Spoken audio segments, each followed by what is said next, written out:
নমস্কাৰ। আজি আমি টেগ কুৱেশ্যনৰ বিষয়ে আলোচনা কৰিবলৈ ওলাইছোঁ। টেগ কুৱেশ্যন নো কি? সাধাৰণতে টেগ কুৱেশ্যনবোৰ হ'ল ইয়েছ নো কুৱেশ্যনৰ এবিধ প্ৰকাৰ। মানে যিবিলাক আমাৰ ইয়েছ নো কুৱেশ্যন আছে, এই ইয়েছ নো কুৱেশ্যনৰ প্ৰকাৰ। কুৱেশ্যনৰ এবিধ প্ৰকাৰ। এবিধ প্ৰকাৰ বুলি ক'ব পাৰি। আমাৰ যিবিলাক ইয়েছ নো কুৱেশ্যন কৰা হয়, সেই ইয়েছ নো কুৱেশ্যনৰ আন এটা প্ৰকাৰ হ'ল এই টেগ কুৱেশ্যন। এতিয়া টেগ কুৱেশ্যননো কি? টেগ কুৱেশ্যন বুলি ক'লে আমাৰ যিবিলাক আমাৰ ডিক্লাৰেটিভ চেণ্টেন্স আছে, সেই ডিক্লাৰেটিভ চেণ্টেন্সবোৰত ব্যৱহাৰ হোৱা অক্সিলাৰী ভাৰ্ববোৰৰ পাছত এটা প্ৰনাউন যোগ কৰি টেগ কুৱেশ্যন কৰা হয়। মানে হোৱাট ইজ টেগ কুৱেশ্যন বুলি ক'লে আমি এনেধৰণে ক'ব পাৰোঁ, ডিক্লাৰেটিভ চেণ্টেন্সৰ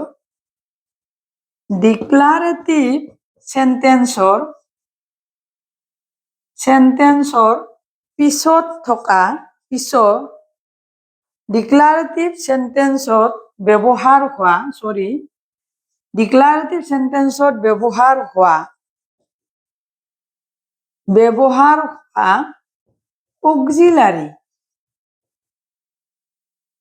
অক্সিলাৰী ভাৰ্বৰ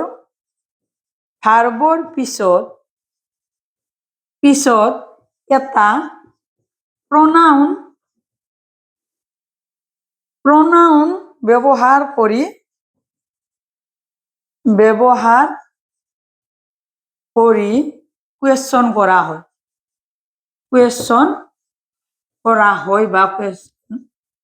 কৰা হয়। মানে যিবিলাক আমাৰ ডিক্লাৰেটিভ চেণ্টেন্স আছে, সেই ডিক্লাৰেটিভ চেণ্টেন্সৰ পাছত যিবিলাক আমাৰ মানে অক্সিলাৰী ভাৰ্ব ব্যৱহাৰ হয়, ইজ, হেভ, কেন, মে, ঠিক এনেধৰণৰ যিবিলাক অক্সিলাৰী ভাৰ্ব ব্যৱহাৰ হয়, সেই অক্সিলাৰী ভাৰ্বৰ পাছত এটা প্ৰনাউন ব্যৱহাৰ কৰা হয়।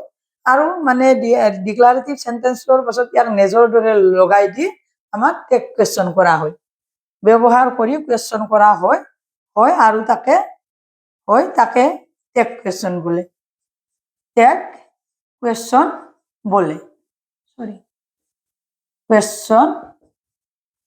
কয় বা বোলে।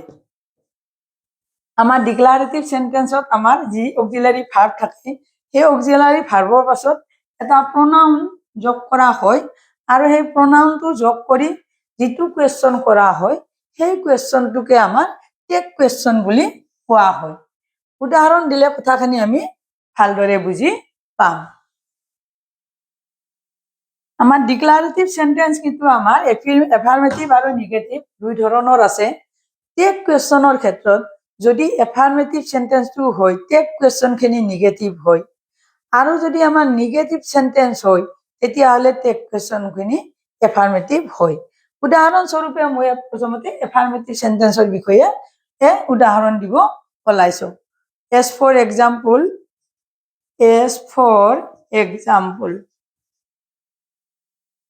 এক্সাম্পল, ঠিক এনেধৰণৰ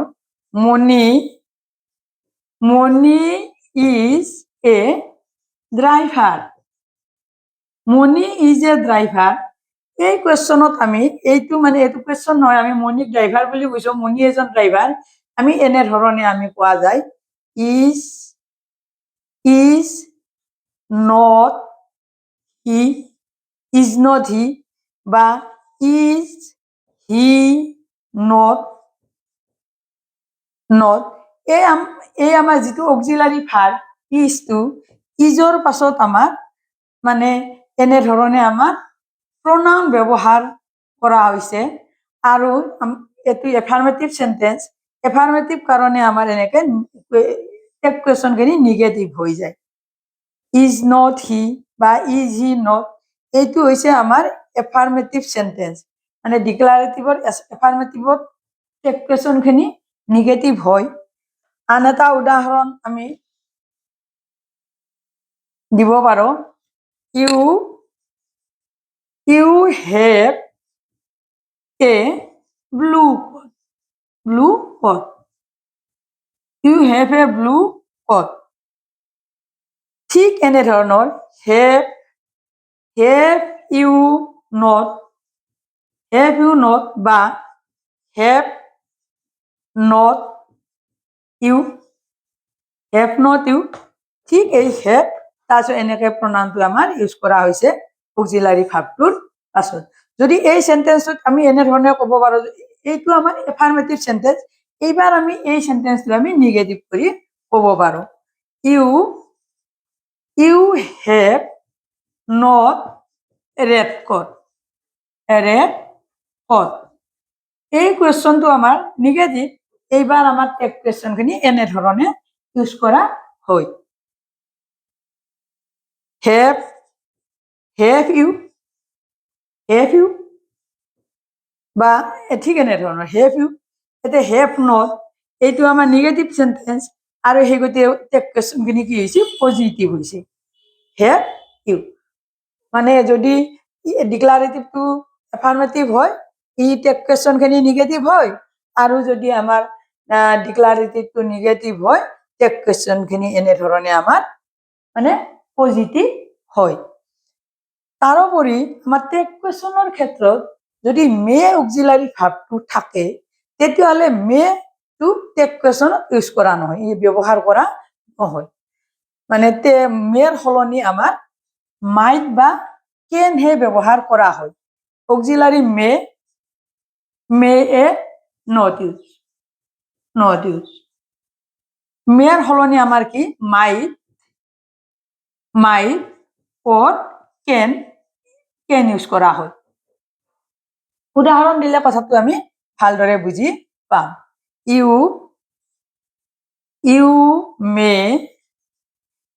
মে do the work, you may do the work, ইয়াতে এনেধৰণে আমি ক'ব পাৰো। মাইট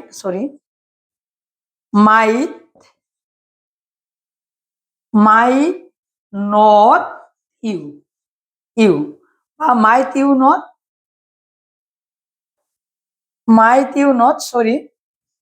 মাইট ইউ নট।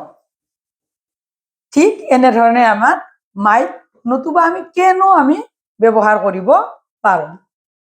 আমি মাইট এনেধৰণে ব্যৱহাৰ কৰাৰ সলনি আমি এনেধৰণে কৰিব পাৰো। আমি he may do the work, he may do the work.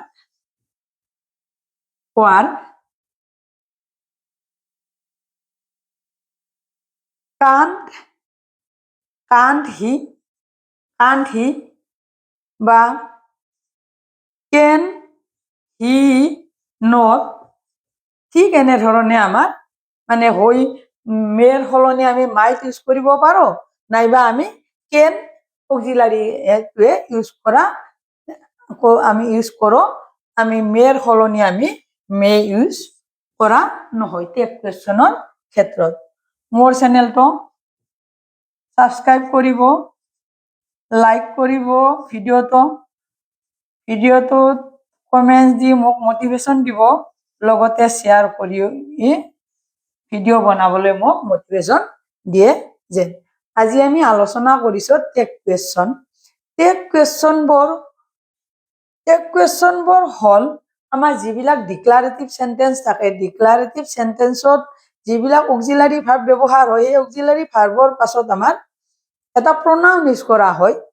আৰু মানে ডিক্লাৰেটিভ সেন্টেন্সটো যদি আমাৰ এফাৰ্মেটিভ হয়, তেতিয়াহ'লে টেক কুৱেশ্যনখিনি আমাৰ নিগেশ্যন বুজায়। আৰু যদি ডিক্লাৰেটিভ সেন্টেন্সটো আমাৰ নিগেটিভ হয়, টেক কুৱেশ্যনটো আমাৰ মানে পজিটিভত ব্যৱহাৰ কৰা হয় বা এফাৰ্মেটিভ হয়। আজিলৈ ইমানেই, নমস্কাৰ।